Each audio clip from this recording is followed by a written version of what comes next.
All right. Hello, everybody. Welcome to the Trans Day of Visibility 2024. I guess technically it's tomorrow, but it's also Easter, and the library will be closed for Easter, so we've decided to do the interview a day early. Yeah, thank you so much for coming on out. My name is Rena. I work at the library. This is Jenny. Library. Amazing. And we are joined by our esteemed guest, Jamie John. Let me read the little blurb real quick. Jamie John is a two-spirit, trans and queer Anishinaabe and Korean-American multidisciplinary artist. Jamie's body of work spans over multiple mediums, including printmaking, public art, collage, zines, poetry, and film. From early on, art has offered a way to connect and communicate ideas of indigenous lived experience under settler colonialism, relationships to land, water, family, and ancestry, as well as queer and trans joy and survival. So yeah, if you'd like to, give us a hand in welcoming Jamie John. Bonjour, hi. Sick. So yeah, I met Jamie during a zine event. That he was very gracious to help basically teach the sort of the events, the process of doing zines, and showed off a lot of really brilliant examples. And I think that there is something really something that I noticed almost immediately was just like the vibrancy and a lot of the color and sort of the craft that goes into even sort of like this description of like what you would describe as like art that you can copy really quickly, stuff that is like really accessible and hands-on. And I was really curious to know what that process felt like for you. I've come to describe my artistic process in like cooking analogies a lot. Please elaborate. When you go to like make a pantry meal, you usually have your staples of like pasta, beans, rice, or like lentils, tofu, whatever, and that'll be your like protein, and then you'll have your sides, whatever you have in the pantry, your spices, or like making soup. Like I'll just, if I'm working on a commission, I said to my friend is like, okay, I'll take your sugar imagery notes, and then I will go back to the kitchen and keep cooking. So it's like making soup. You kind of throw all of your ideas into one pot, you let it simmer, put it on high heat, low heat, experiment with spices, roasting, or how you prep for your soup. Will all depend on how it comes out later. And sometimes when you're cooking without a recipe, you kind of don't know how it's going to come out. That's a great analogy. Yeah, I refer to art making as like cooking or like making soup. I'm making soup in the studio. That's awesome. So I guess it's a sort of like a short follow-up question. Like, what ends up making you like? How would you say like that tasting process is for you? Like the experimentation. Like, what is like the specific flavor that you go for? I guess when you're cooking. We'll start with our like big ideas of like overarching themes of another day that is today. Not only is it TDOV tomorrow, it's an Easter tomorrow, but today is actually Land Day for Palestine, and that's on March 30th every year.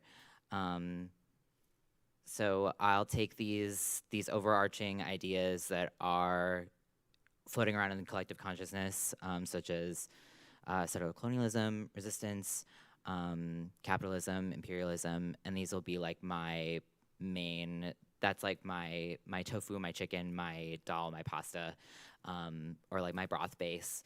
A roux. My roux, yes. And then you gotta start chopping your vegetables because you want your soup to taste like stuff and you want your textures in there. So you like massage your kale or you roast your butternut squash, and that's like thinking about.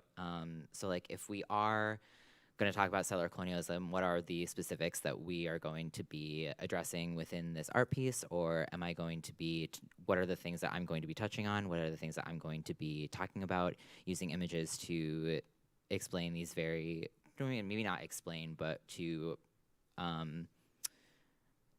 illuminate the conditions in which these oppressive systems shape our lives and shape our experiences with one another, whether that be personally, interpersonally, professionally, even relationships with ourselves, with our families, with our own lineages, certainly with land. So if we're going to be talking about settler colonialism, do I want to be talking about my experience as a queer person under settler colonialism and what that's done historically? Do I want to talk about my life as a two-spirit person? Do I want to talk about my childhood and my understandings of gender? Or do I want to talk about how like gender under settler colonialism is sort of is absolutely influenced by white supremacy, is influenced by resource extraction, is influenced by, this like nuclear family structure that we are so indoctrinated into, and thinking of, if we are thinking about gender, then what do we mean when we say like the earth is our mother or the earth is the life giver, or what do we mean when we say things like Father Time or Mother Earth, or when we say things like when we refer to the river as like a she, or when we refer to the river or the ocean as a being, or Mother Nature. Yeah, Mother Nature, Father Time, all of these things that have come to us, and how that is almost like contradictory to the Anishinaabe worldviews that I have grown up with pretty consistently, to the Korean-American stories that I am now hearing for some of the first time in my life, because I didn't grow up with any Korean family. But I did grow up hearing stories about Anishinaabe cosmology. I grew up hearing stories about our ghost steppers, about our burial rituals.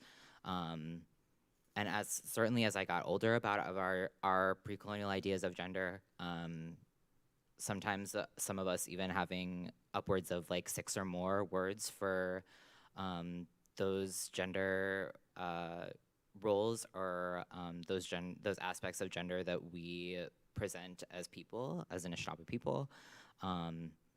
I use the word true spirit as like a contemporary term, but I also use trans and queer to describe myself, and those all mean very specific things, and they can all be described loosely and applied to like huge groups of people, as these are umbrella terms, because not everybody likes the word two-spirit, not everybody uses the word two-spirit, not everybody uses the word queer or trans. I do for my own reasons. I've come to actually really like the word transsexual. Yeah, no, I totally feel that. It's been coming back. I kind of like it. I'm liking it more and more as I move about through the world, and as I meet other people who do identify as like transsexual rather than transgender, or there are these things that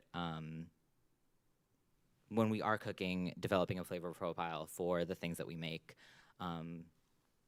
sort of imagining, not letting we can have an idea of what we want our flavor profile to be, but let's not let the idea of the flavor profile restrict the imagination or restrict our experimentation on the ways that we can keep cooking.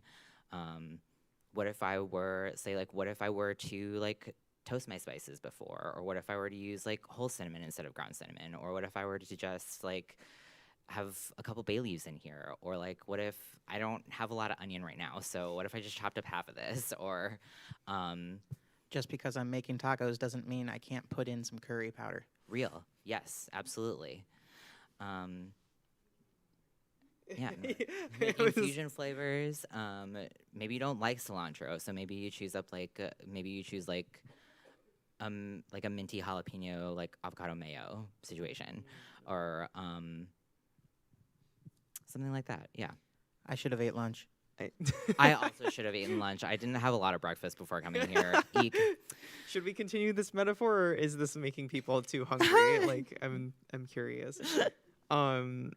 So yeah, actually, the thing that I was going to ask initially, the second question that I was going to ask, I think is covered a lot by your first answer, which was sort of the merging and sort of exploration of all of these different identities that you hold. So I think I want to convert synthesis. that. Yeah, I want to convert that question into sort of like a different arena, which is after you put together your flavors.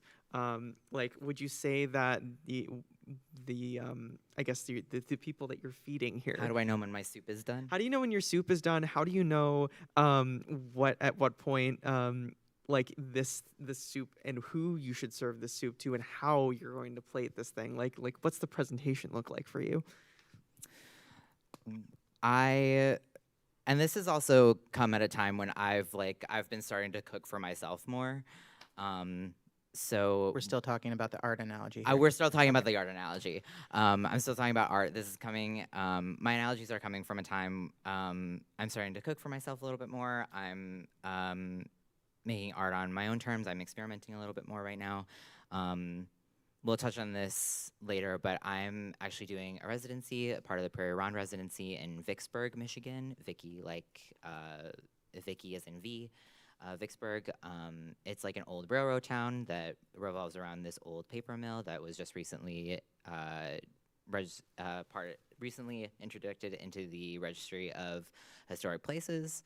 Love to hear that. Yes, absolutely. And it's like this huge paper mill that employed like half the town.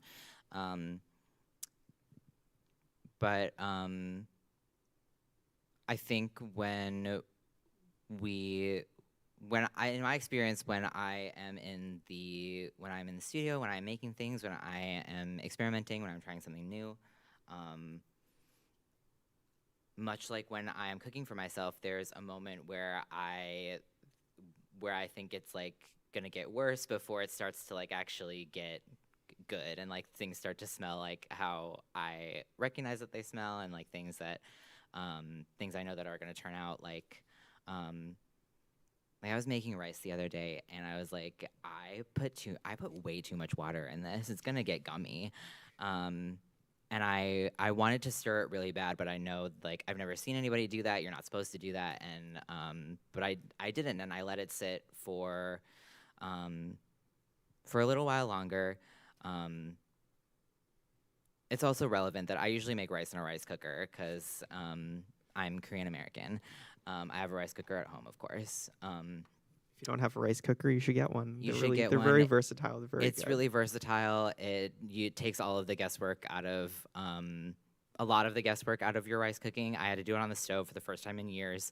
But I used what I knew as my measurements, which is just like to the top line of my finger, from the surface of the rice to the water. And I was like, my rice is gonna get gummy. I mess this up so bad. But I let it sit for a little bit longer. And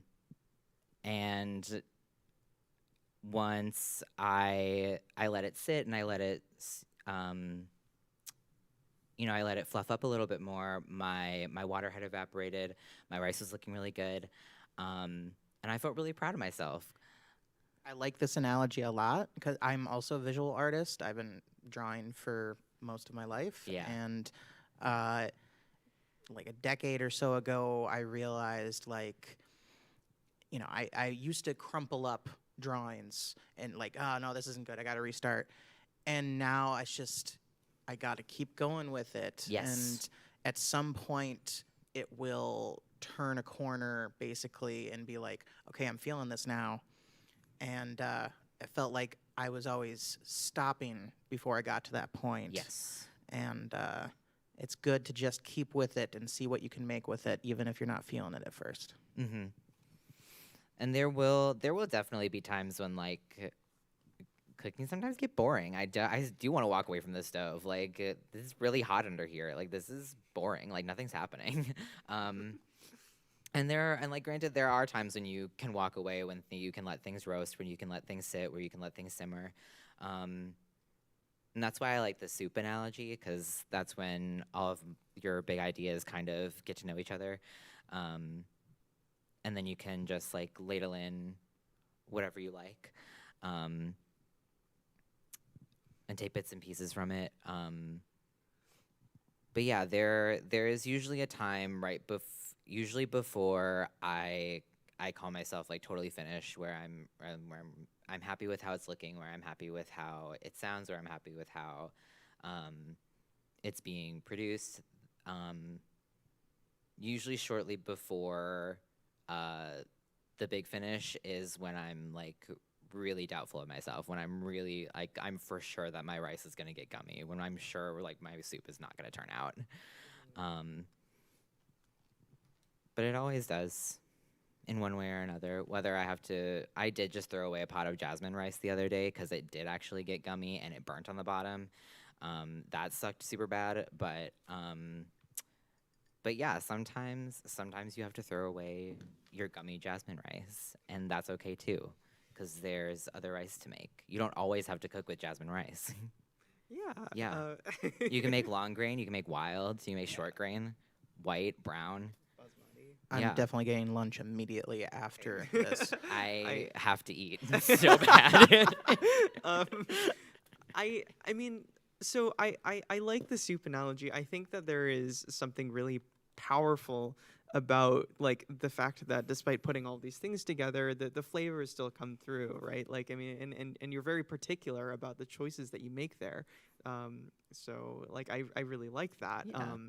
I guess like I guess we can sort of move on to yeah, like, so for you, like putting all these flavors together like seems like it's just like a like you pull and you take and you figure out what works and what feels right to you. Like how would you suggest that other people, like if you had any advice for other people that were looking to also cook a great meal that involved, you know, anti-colonialism and gender and, you know, like all of the sort of like, say, like the labor movements that are happening across the U.S. Like, Yeah. what's the advice that you have for people? I always like to look at it's kind of said that history repeats itself. I don't know. I don't think that's entirely true. I think that it sort of rhymes in like these couplets, like almost like a poem. And sometimes poets will rhyme the words like the same word. Sometimes it'll be like a slant rhyme, or sometimes it'll be more allegorical, or it'll be different, or like the poem will tell you more how to read it. But I really enjoy looking at, I really enjoy and I find a lot of value in looking at the moments when the zeitgeist that we're in right now has rhymed with other times in history, where our 70s couplets, perhaps. yeah, where our couplets have, you know, slant rhymed, where our couplets have rhymed with the same word, where our couplets have come together to form a more complete image of what is really happening, what are the real driving forces behind that, whether that be imperialism, whether that be resource extraction or exploitative labor, whether that be the subjugation of other human beings to create hierarchy, and enforce that hierarchy through oppressive systems such as white supremacy, such as colonialism, such as anti-blackness, such as imperialism. These things don't happen in a vacuum. They are patterns that while harm a lot of us, a very few of us have worked very hard to maintain. A couple of very powerful people have worked hard to maintain these very oppressive systems, and have handed down those lineages and have indoctrinated other people into maintaining those systems for them. and they over the past 400 500 years on this continent, they have become pretty good at it. We see this with the rise of mass surveillance. We see this with the rise in constructions of cop cities. We see this within the rise of banning gender-affirming care for minors, the banning of puberty blockers, or the banning of books, or People from sports. banning of full-on banning of trans athletes from participating in the sport that they love to do. Even the movement to ban children's books is a total of 37 parents, I think, that have just written and made so much noise continuously that they think that, so much so that they think that they're the majority, and they're not. They are not. Full stop. We are historically, I find that looking at those historical small victories that have led to very big things, have this sort of secondhand empowerment, much like how we get secondhand embarrassment. It's like a good secondhand empowerment of dang, wow, people really did that. And no, I might have not have been, alive to see that happen, but I am alive to have benefited from that work and that push to make this place on Earth better for us. So it sounds like it's almost like your advice for people who are doing this work like you is to know your history, right? To sort Absolutely. of do that and to make sure that you're connecting the dots backwards. And connecting previous people's struggles with And honoring them. Yeah. That's really good Absolutely. advice. Yeah, and then seeing how they intersect as well, because a lot of folks will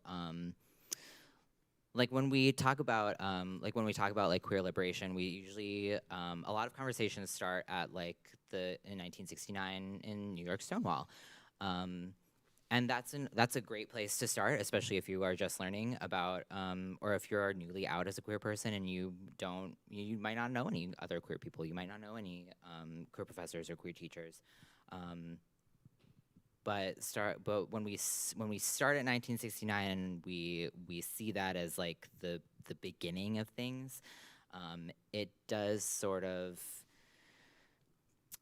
obfuscates and buries The efforts of people that came before. yeah, the efforts and the tactics and what we can learn from people who were alive prior to 1969.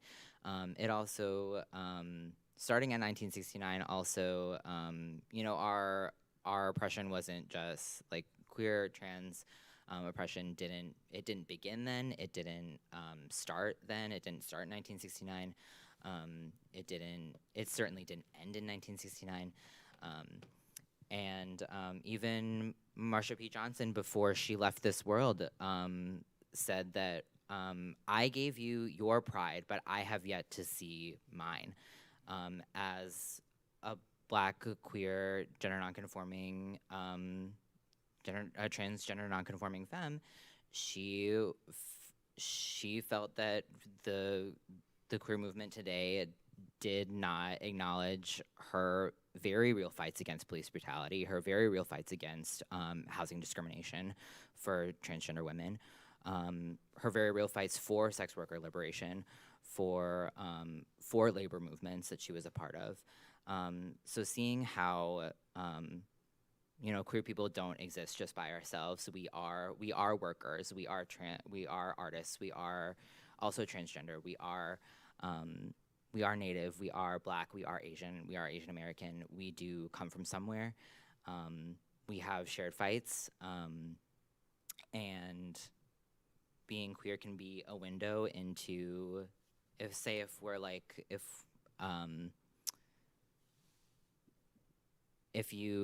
if you are a queer of color who is maybe not Native, having queerness be this window into how you look at our history or how you look at Anishinaabe history of seeing historical accounts of gender nonconforming Anishinaabe people who maybe didn't call themselves queer or didn't call themselves trans because they didn't have access to those words. They didn't have that vocabulary.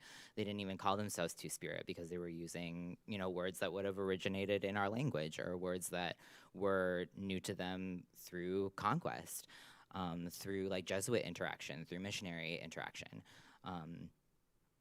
But letting instead of having your barriers be just as they are barriers, having them be windows into shared fights, into how we intersect, how our Venn diagrams overlap, and how we can better be rooted in that collective care of one another, and seeing where when our solidarity or our support might fall short, and seeing how we might be able to do better by both the communities that we are not a part of and the communities that we would like to see more of. Yeah. You actually preempted the question that I was actually going to ask towards the end of the interview, which is to talk about like a little bit about like sort of like politically what's happening sort of across the U.S. right now, sort of like all of this. I mean, there are, like you said, a bunch of bills that are being passed lately.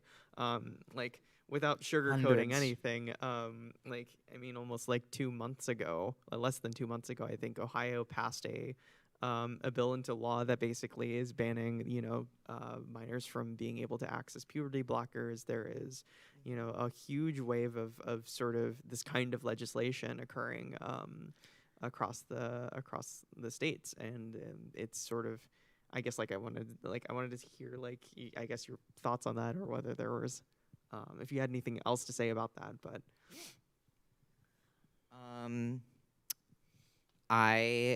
I have to remind myself that I and other people that I am an exception, not a norm. I was newly out at 14. I came out at 14. I changed my name when I think I was 16 when I changed my name. I was able to,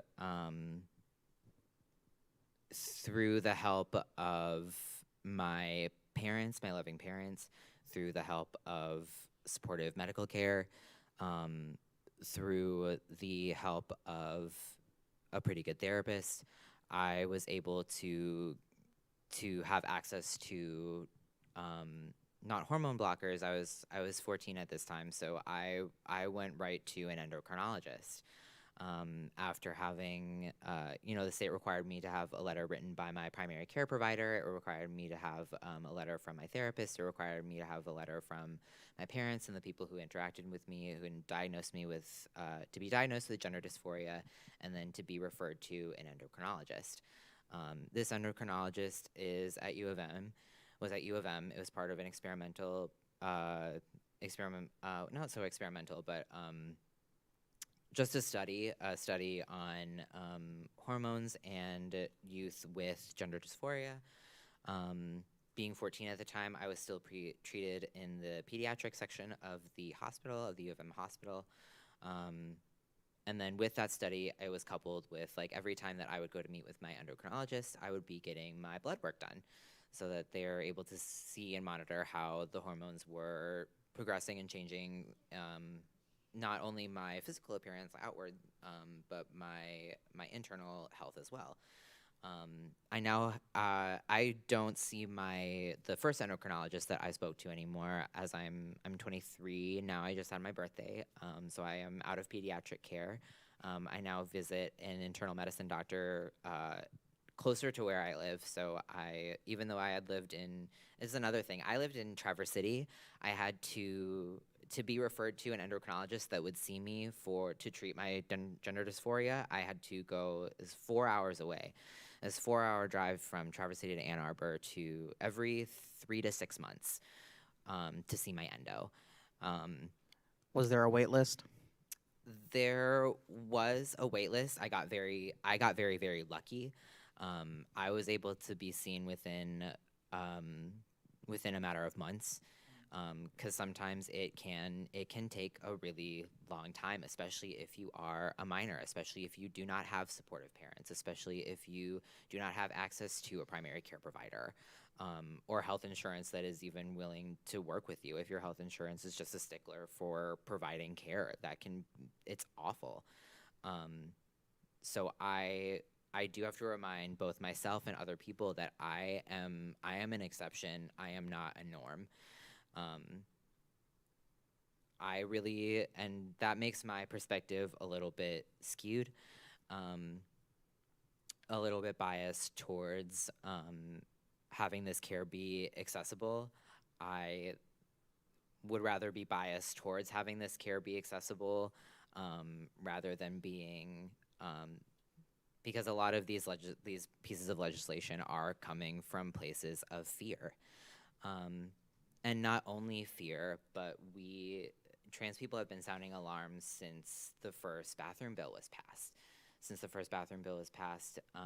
That it has never been about our use of the bathroom. It has never been about our place in sports. It has never been about our places as educators or in schools. It has always been the goal, the ultimate goal, and the place where this fear is coming from is that people do not want trans people to exist. Plain and simple. These people do not want trans people to exist. They do not want us in public life. They do not want us in the public eye. They do not want us alive. They do not want us speaking for ourselves. They want it discouraged so people will stop Yes. Self-realizing or coming out. Yep. And often that starts with targeting kids. Yeah, there's definitely I definitely think that there's a lot to be said about the sort of the not giving children the autonomy Yes. that they deserve to have to make decisions Yes. about their health, which is I think there's a lot of there's a lot of sort of I guess parental concern over this stuff, and it feels like a lot of it is incredibly unwarranted with the science out there about puberty blockers being totally safe, being safe, and honestly most of the effects being reversible once you go through puberty. A lot of your body can be, those are changes that every body goes through. Every body, as in everybody who has one, will go through these changes one way or another. The estradiol pills that I take every day were developed for cisgender women going through menopausal symptoms. Right. So. Absolutely. And we fail to realize that banning gender affirming care not only does it harm trans people, but it also will harm your cis relatives as well. It will make it harder for cis men with testosterone problems to access their hormones. It will make it harder for cis women on menopause to access their estrogen pills. Or PCOS. It will make it so much harder. These people are hurting themselves. They are acting against their best interests. Yeah, Also, this idea of parental rights. I'm a childless adult. I probably will be for a long time. My biggest responsibility right now is a cat. My responsibility to that cat is to keep him safe, healthy, happy, and to make sure that his needs are met, whether that be physical, emotional needs. I don't know what spiritual needs he might have. I don't know. We'll check in on that. But those, I think that I think it's only natural for parents to struggle with autonomy. This little life that I have cared for, and that I have tried to pass down the best of the best that I can give them. And now I'm able to see that exercised out in the world in someone who does think differently, and someone who has their own brain, and someone who has their own body. I think it's only natural for that to be, a little bit difficult of a transition. Um, I it's not you have no right to impede that process of finding autonomy, though, whether that be through experiments with gender, experiments with dressing. If your kid wanted to be seen, like you don't have a right to impede that. I know you might not like it. I certainly wouldn't like it, but like yeah. I feel like there's a lot that could be said about like sort of like how like the struggles for bodily autonomy sort of line up with, like the autonomy of minors and the autonomy of people hoping to sort of shape. Even with the overturn of Roe v. Wade, this is Right. about bodily autonomy. This is about Right. the stripping away of bodily autonomy and ultimately the right to do what we would like with our bodies. Right. Yeah. And it's a conversation about labor. It's a conversation about discipline. There's so many things that sort of tie these things together. And it is the work of like artists like yourself to sort of like kind of like help point that out. And I think it's very neat that that's sort of the way that you've chosen to do that. Thank you. Also, what is coming to mind is if we, this isn't planned, but if we could take just a quiet moment to reflect on the passing of our relative Next Benedict in Oklahoma, who was violently assaulted in a school bathroom in Oklahoma as a result of their educators and their administrators' failings. They passed away due to their injuries in hospital. That is not what the medical examiner of Oklahoma said. But if we could all take a moment to reflect on their life as an Indigenous Choctaw person, as an Indigenous Choctaw trans person, who was newly out, who wanted to be safe, who wanted to grow up. Yeah, if we could just...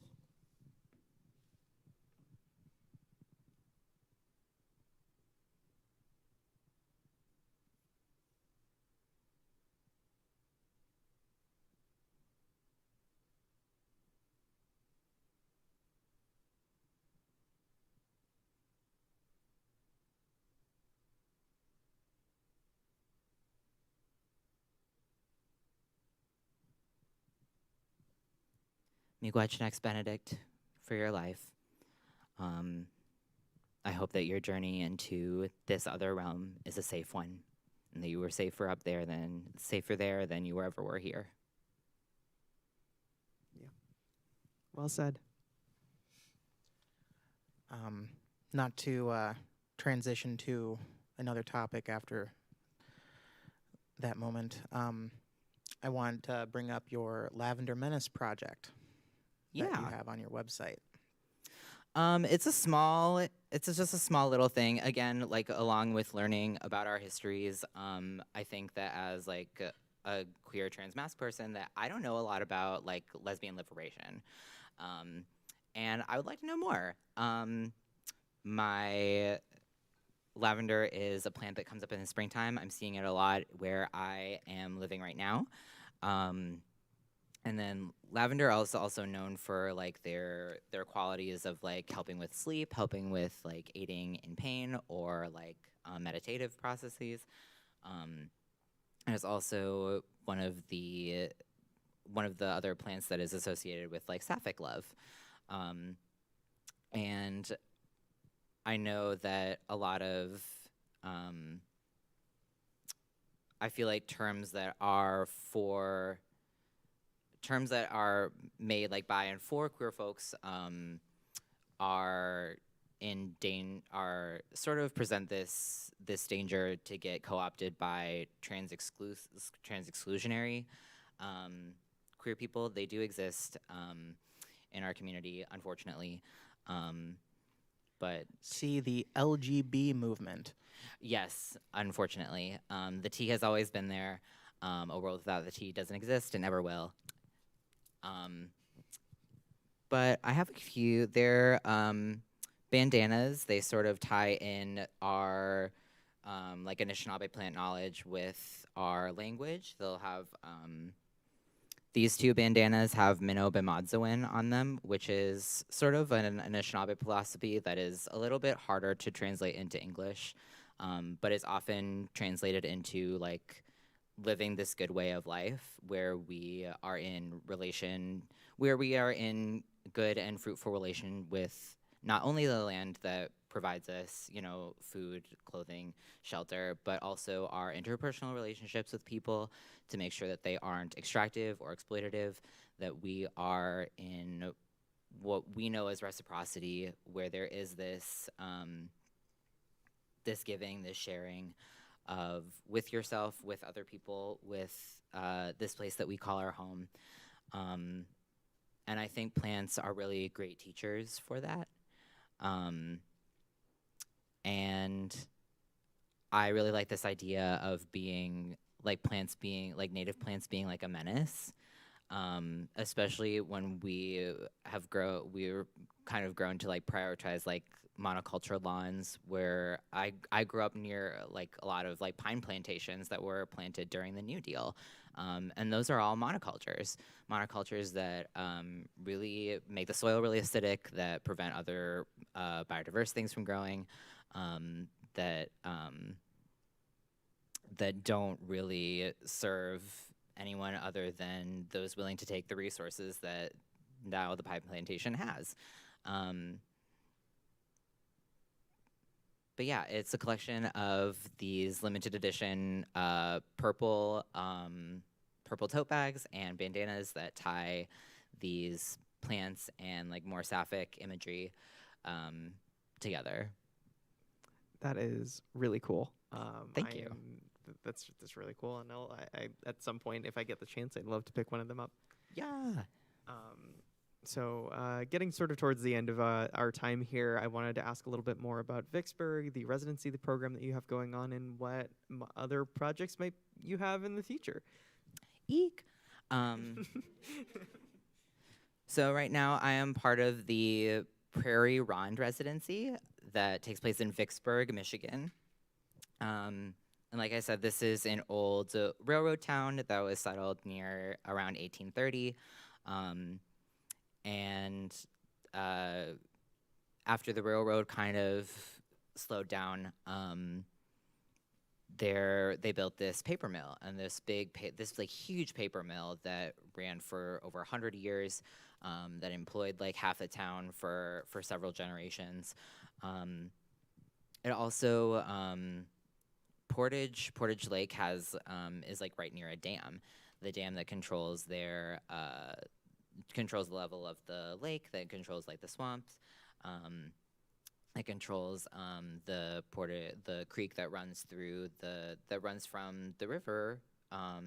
In order to, the paper mill needs water, and all of the pollution was being dumped into the creek. There now, since the paper mill has now been shut down for a long time, but it was recently introduced into the Registry of Historic Places. I believe just in the past like 20 years or so.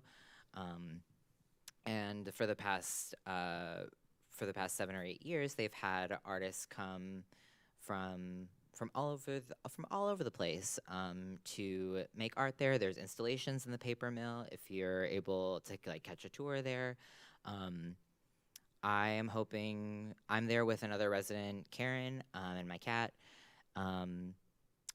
But we'll be there for the next month. It's been kind of going from Traverse City. Traverse City seems like a big town in comparison to like Vicksburg, which is more like a village, where like everybody knows everybody. I saw like the mail truck, like the USPS like mail truck driver, like get out and like play handball with some kids that he knew by name, and I was like, oh, so it's like that small of a town. Got you. And then just like got back in his truck and like delivered more mail, and I was like, oh, got you. That's how it is here, because I had never grown up in a place like that. I had always been in Traverse City, so it felt really nice to.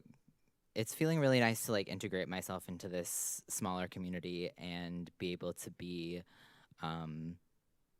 be able to make art that is reflective of that place and reflective of my time there. I'm doing more. I'm really excited for the more abstract like monoprints that I'm making. I bought one of those like gel plate transfers. I see a lot of them. A lot of them have been done with like kitschy DIY like stationery style stuff. Talk a lot. I do see it. That TikTok made me buy it. TikTok had me buy a couple of those like clear gel plates, and I've been using intaglio inks on them to like paint and like make my own images and then press those prints onto paper or board or whatnot, and that has been super fun. And then relief printing is always one of my favorites to do because I get that repeating image that kind of replicates. I think printmaking has a really rich history in Europe and Asia. But I feel like it's a relatively new process when we are talking about like indigenous ways of making, especially in the grand scheme of like fur trades and beadwork and ribbon work that we have gotten through trade, that we've been able to receive like new materials through our first interactions with settlement. And I feel like printmaking is a relatively new process in that I don't know a lot of like native printmakers who are practicing and like that's their like main medium. I know a lot more native painters. I know a lot of more native even like digital artists or fashion designers, beadwork artists. I know much more people working in like traditional aspects of these ways of making rather than like, which is why I say it's relatively new because it's not like I don't know other indigenous printmakers. I know it's not like they're not out there. But I do feel as though it's very new. Mass production probably wasn't a part of the culture. Absolutely not, no. Because even like our clothes were made like for us, like fitted for us, made for special occasions, or even our casual clothes were like custom for us to pass down. We mended things, we repaired things that were broken, we made things from like raw materials, such as trees, such as the metal we were harvesting was the copper that was right here. So when we think about those processes and those makings of things, I think printmaking is really exciting because it communicates this. It communicates this like physical, there's this visual idea of like connecting those dots backwards through historical allegory, through story, through like these overarching narratives.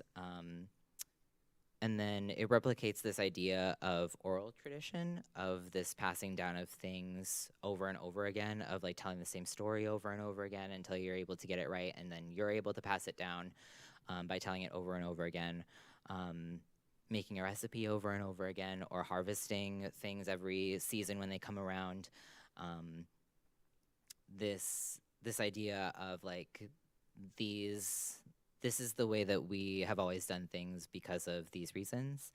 And those are a couple of ways that I think printmaking is really exciting for like Native people. And I think communicates like our more sort of conceptual or ways of culture sharing that sometimes don't get across when we are in settings that are more fit for like academia, that are settings that are more fit for like gallery presentations, things like that. Yeah. Yeah. That's sick. I think that's all of the questions that we had to ask. We have about like 5 minutes, maybe less than, to ask if audience have any questions. So if you have any questions, raise your hand and I will run and grab a mic.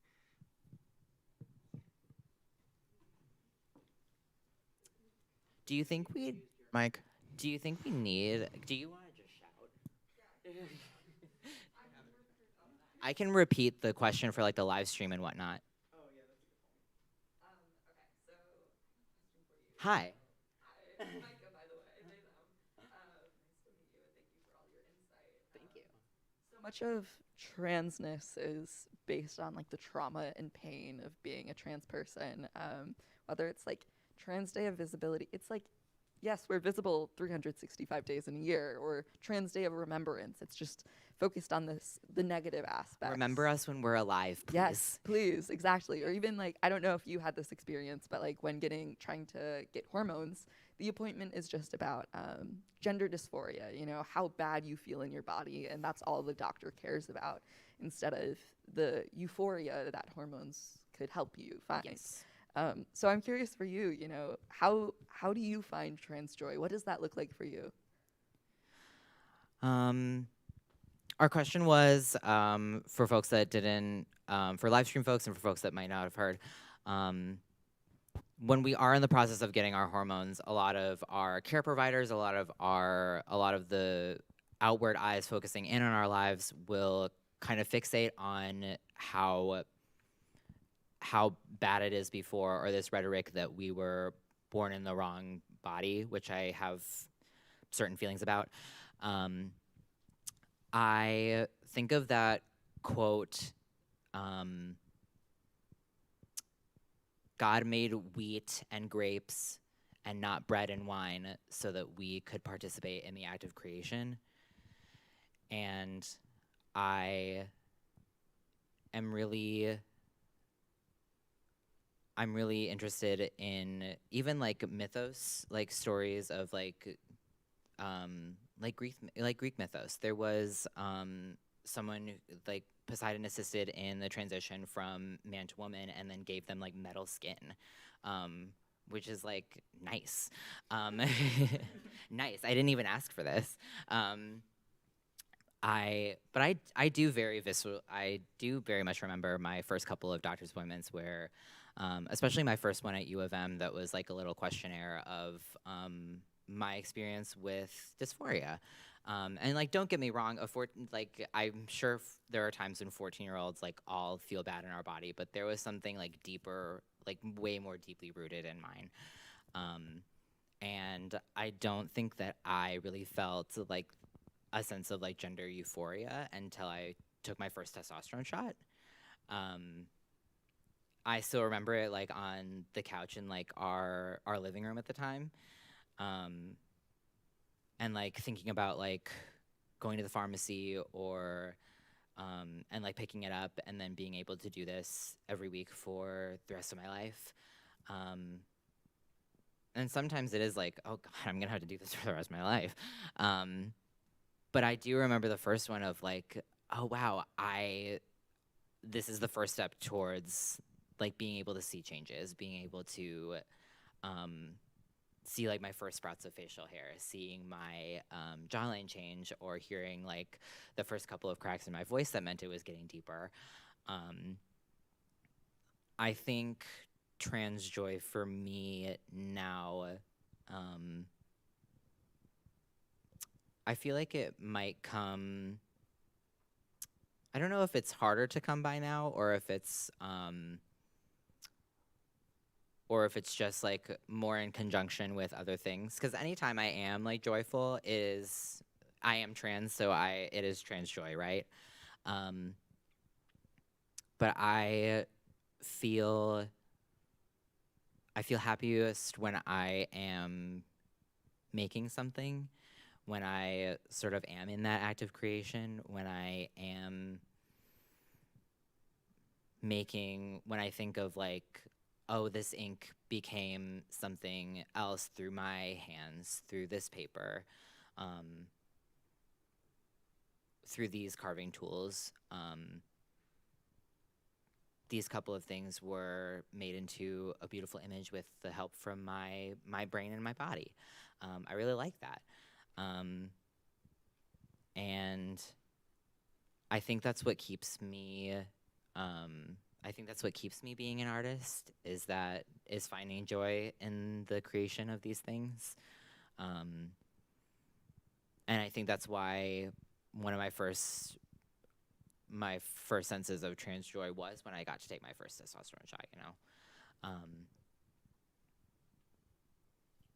Yeah. Thank you for that answer. Is that an adequate answer for you? Or okay, cool. I think since we started at 5 after, we could probably go a little bit longer. How do if that's you I feel don't have about a problem with that. Okay. Yeah. Yeah, we can take like 1 or 2 more questions, and that's it.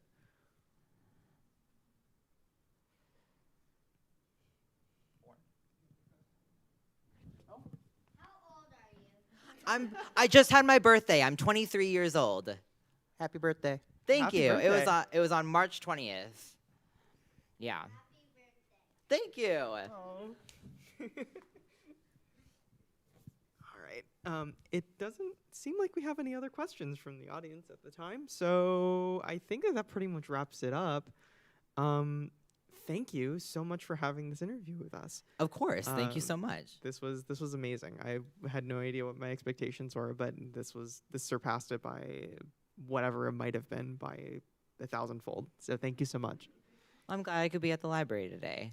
Yeah. Oh, right. And for everyone who's here, if you'd like to see more of Jamie John's art, some of it is being on display downstairs on the 2nd floor. So take a look for sure. After Second this or third floor? 2nd floor. Second floor. Okay. It says the 3rd floor in this little program, but They're it is on the lying. 2nd floor as part of the 50th Dance for Mother Earth powwow.